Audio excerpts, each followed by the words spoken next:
உதவி போகணுங்க.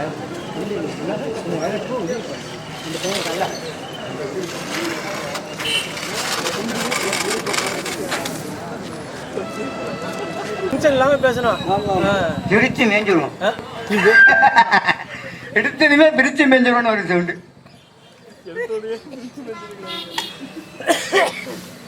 Hello mic check. Okay okay.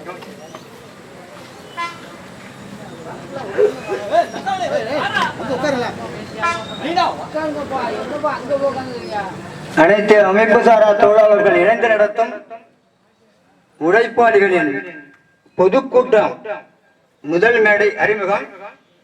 ஆங்காங்கே இருக்கிற நமது அனைத்து அமைப்பு சாரா தொழிலாளர்களும் மேடை அருகே வருமாறு உங்கள் உழைப்பாளி திருக்குறள் சார் அன்போடு அழைக்கிறேன்.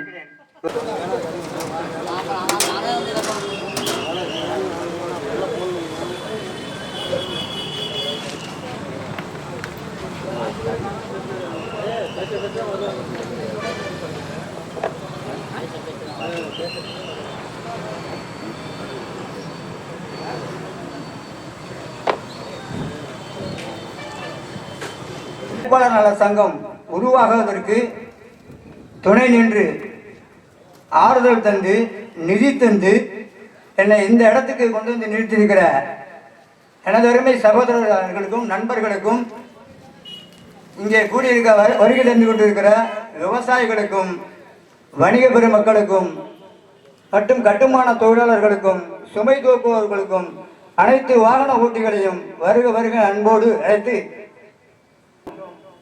நன்றியினை செலுத்தி எனது வணக்கத்தை தெரிவித்துக் கொள்கிறேன். இந்த உழைப்பாளி மேடை என்பது நேற்று இன்று முயற்சி அல்ல. 4 ஆண்டு காலம் நான் படாத பாடுபட்டு சிரமப்பட்டு இதை இந்த இடத்துக்கு கொண்டு வந்து நிறுத்தியிருக்கிறேன். ஏன் இந்த உழைப்பாளி மேடை பேச வேண்டும் என்கின்ற ஒரு காரணம் இருக்கிறது.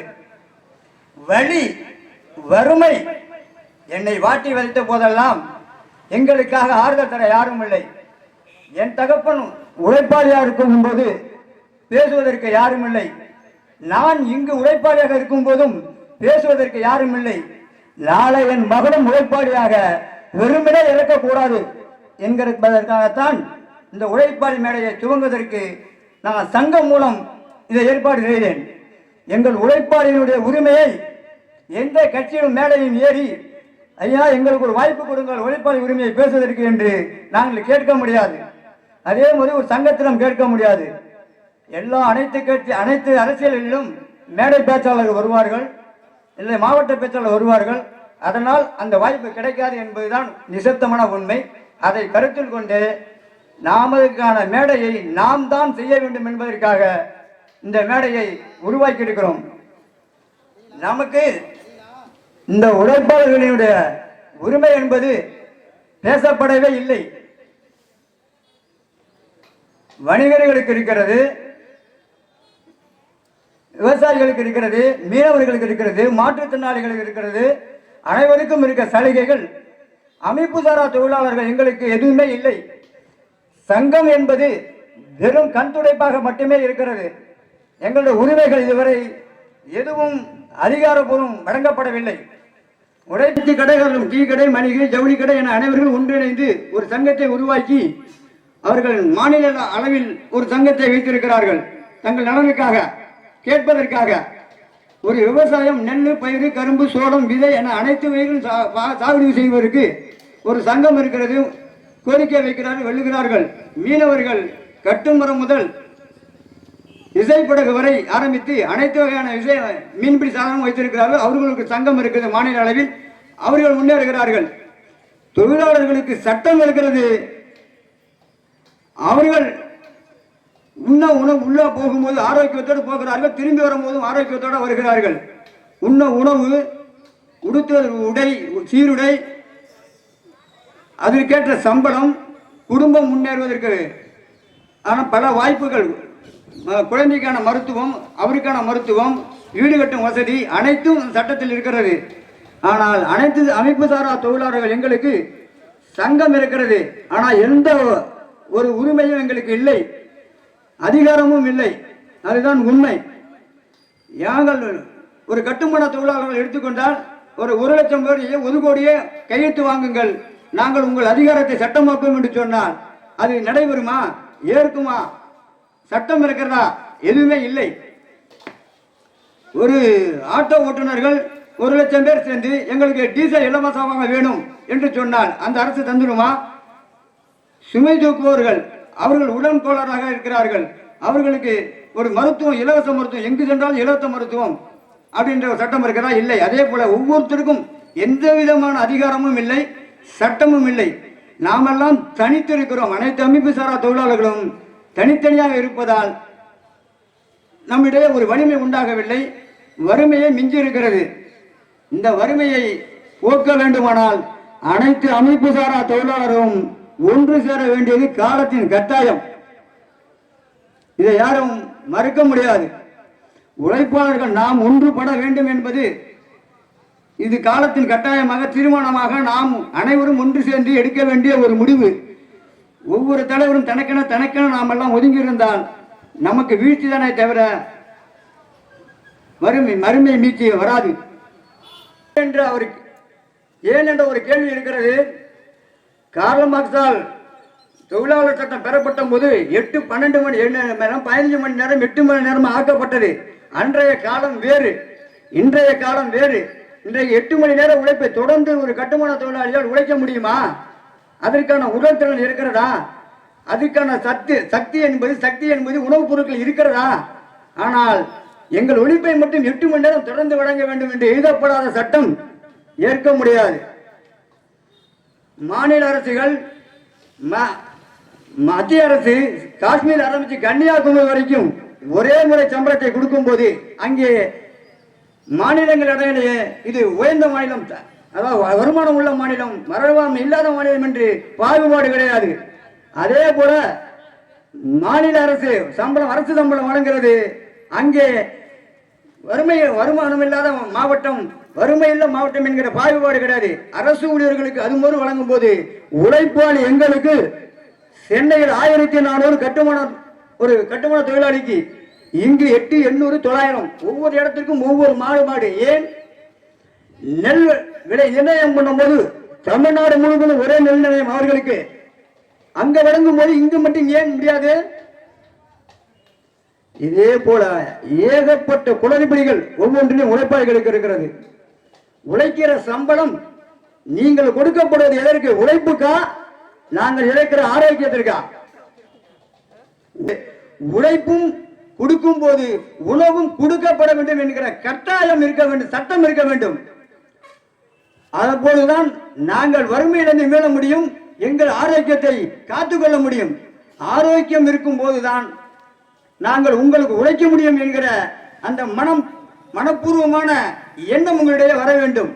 நாங்கள் முதலீட்டாளர்களுக்கோ, வணிகர்களுக்கோ, விவசாயிகளுக்கோ, மீனவர்களுக்கோ நாங்கள் எதிரி அல்ல. இது எங்களது குறை. இதை தான் முன்வைக்கிறோம்.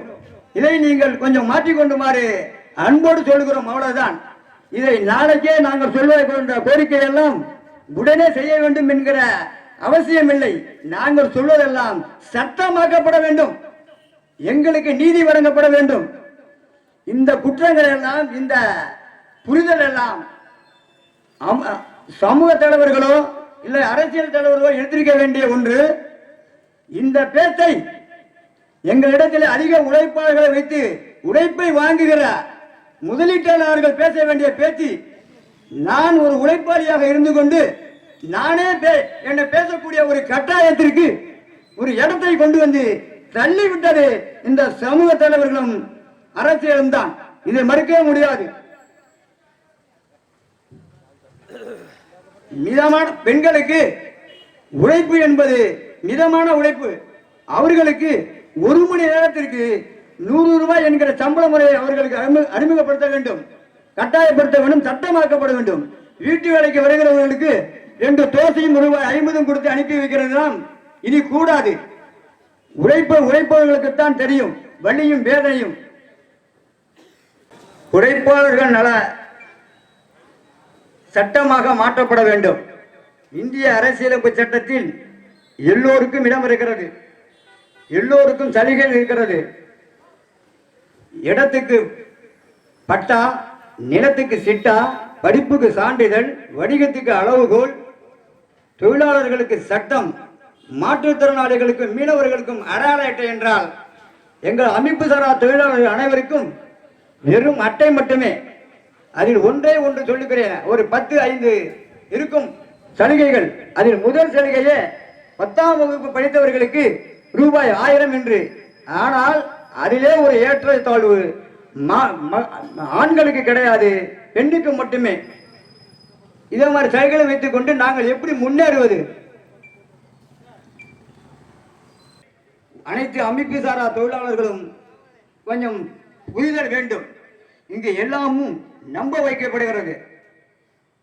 ஒரு ஆட்டை பிடித்துக் கொண்டு நரி என்று 99 பேர் சொன்னால் அதை நாமே ஒரு நிமிடம் சந்தேகத்தை ஏற்படுத்துவதைப் போல அனைவரும் தொழிலாளி என்றால் அனைவரும் தொழிலாளி என்கிறார்கள், அனைவரும் உழைப்பாளி என்றால் அனைவரும் உழைப்பாளி என்று சொல்லுகிறார்கள். அது எப்படி முடியும்? இங்கு விவசாயி என்று சொன்னால் விவசாய தலைவர் இருக்கிறார் மாநில அளவில், தொழிலாளி என்று சொன்னால் மாநில அளவில் இருக்கிறார், வணிகர் என்றால் மாநில அளவில் இருக்கிறார். ஆனால் உழைப்பாளிகளுக்கான சிலை இருக்கிறது. உழைப்பாளி எங்கே? அதற்கான தலைவர் எங்கே? உழைப்பாளி யார் என்பது தெளிவுபடும் போதுதான் அங்கே உரிமைகள் பிறக்கும். உரிமைகள் பிறக்கும் போதுதான் அங்கே அதிகாரத்தை தேடி அந்த சமூகம் செல்லும். அந்த சமூகம் அதிகாரத்தை தேடும் போதுதான் அரசியலை தேடும். அரசியலை தேடும் போதுதான் விடியல் கிடைக்கும். இதுதான் உலக வரலாறு, உலக புரட்சி. அந்த புரட்சி இந்தியாவில் நடக்கணும், நடந்தே தீரணும். இதற்கு அனைத்து அமைப்பு சாரார்களும் தொழிலாளர்கள் ஒன்றிணைந்து நமக்கான உரிமையினை நாம் உறுதி செய்யணும் என அனைவரும் ஒன்றுபட அன்போடு அழைக்கிறேன். புரட்சியாய் புறப்படுவோம் விரைவில். அனைத்து அமைப்பு சாரா தொழிலாளர்களுக்கு சங்கங்களுக்கும் அதிகாரம் என்பது இல்லை. இந்த அதை அதிகாரமாக்குவதற்கு நாம் கொண்டு வருகிற சட்டத்தால் மட்டுமே முடியும் என்று உழைப்பாளிகள் சரியாக நேரத்துக்கு வருவதில்லை என்கிற ஒரு குற்றச்சாட்டை சொல்வதை நாம் கண்கூட பார்த்திருக்கிறோம். நம்மிடையே சொல்லியிருக்கிறார்கள். அதுவும் நமக்குள் நாம் திருத்திக் கொள்ள வேண்டிய ஒன்று. சென்னையில் 1500 சம்பளம் நடக்கிற போது இங்கே கம்மியாக நடக்கிறது. அதை பெற வேண்டும் என்று சொன்னால் அதே மணி நேரத்துக்கு நாமும் இங்கே சின்சியராக வந்து நம்மை நாம் உறுதி செய்த பிறகுதான் அதற்கான முயற்சியை பேச வேண்டும். மக்களிடத்தை நம்பும்படியாக நடந்து கொள்ள வேண்டும். அதற்கு பிறகுதான் அது சாத்தியமாகும். அதுக்கான முயற்சியை அனைத்து உழைப்பாளர்களும் ஒத்துழைப்பு தருமாறு கேட்டுக்கொள்கிறேன். உழைப்பாளி வேறு தொழிலாளி வேறு என்பதை எப்படி இங்கே உழைப்பாளி இடத்திலே நான் நிரூபிப்பது என்கிற ஒரு கேள்வி இருக்கிறது. ஒப்பந்த தொழிலாளர்களுக்கு சட்டம் இருக்கிறது. அவர்கள் முதலீட்டாளர்கள், தொழில் செய்பவர்கள். நாமெல்லாம் உழைப்பாளிகள். விவசாயி என்பவர் உற்பத்தியாளர். அவர்களிடம் அரசாங்கம் அனைத்து உதவிகளையும் செய்யும். ஆனால் அங்கே உழைப்பை அனைத்தும் அமைப்பு சாரா தொழிலாளரான விவசாய உழைப்பாளிகள் நாம் தான் கொடுக்கிறோம். அதே போல வணிக முதலீட்டாளர்களுக்கு வணிக உழைப்பை நாம தான் கொடுக்கிறோம். அதே போல கட்டுமான மீனவர்கள் இருந்தாலும் அவர்கள் முதலீடு செய்து வாகனம் வைத்திருப்பார்கள். அங்கே பிடித்து கொடுப்பதும் அமைப்பு சாரா தொழிலாளர்கள். அனைத்து கட்டுமானங்களும் அவரவர்கள் உரிமையானது. ஆனால் உழைப்பை மட்டும் நாம் கொடுக்கிறோம். அதனால் நாம் உழைப்பாளிகள் என்பதை மறைத்து விட்டார்கள். உழைப்பாளி என்பதை சொல்லுவதே இல்லை. கடின உழைப்பு 8 மணி நேர உழைப்பை தருகிற கடின உழைப்பு தான் உழைப்பாளியாக இருக்க முடியும். அதே போல பணக்காரன் என்பதற்கு ஒரு குறிப்பிட்ட அளவு பணம் இருந்தால்தான் அவர் பணக்காரர். நாமும் தினமும் சம்பாதிக்கிறோம், நாமும் பணத்தை செலவழிக்கிறோம், வந்து போகிறது லட்சங்கள். ஆனால் நமக்கு பணக்காரன் என்கிற பெயர், முதலீட்டாளர் என்கிற பெயர் பொருந்தாது. அதுபோலத்தான் உழைப்பாளி என்பது ஒரு கடின உழைப்பாக நீண்ட நேர நெடிய உழைப்பாக இருந்தால் மட்டுமே உழைப்பாளி என்கிற பெயர் பொருந்தும். இங்க திரும்ப